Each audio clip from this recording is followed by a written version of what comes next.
Alors, pour avoir accès au ventilateur, vous allez avoir besoin de retirer les 4 vis autour du garde, utiliser un tournevis cruciforme adapté à la vis.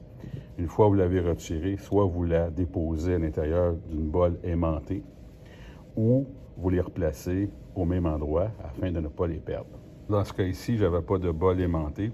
Alors, vous pouvez voir que j'ai inséré les vis aux 4 endroits pour ne pas les perdre.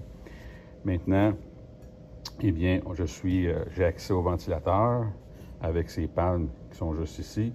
Vous avez le point de repère que je vais utiliser ici, qui est la vis de pression. Même chose, j'ai fait un repère de l'autre côté sur l'arbre de sortie.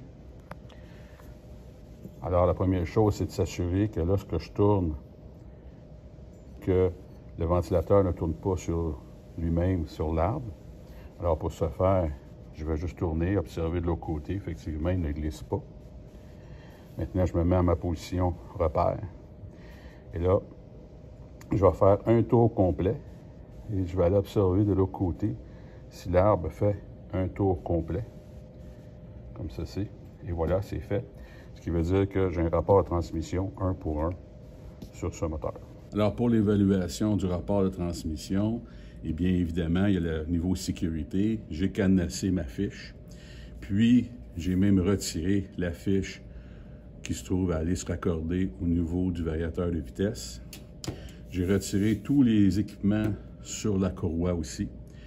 Une fois que je suis vraiment énergie zéro et que tout est bien nettoyé, eh bien, j'ai retiré le garde de sécurité pour avoir accès à mon point de référence au niveau de mon engrenage qui est ici. Une fois que c'est fait, eh bien, j'ai inséré le moteur. J'ai mis une vis temporaire juste ici. Il y en a 4. J'en ai mis juste une parce qu'il va falloir que je le retire pour replacer le garde par la suite. Je positionne ma référence à l'arrière, donc j'avais choisi la vis de pression. Et je vérifie où est situé mon point de référence à la sortie. Alors, je compte le nombre de tours. Premier tour, vis est ici.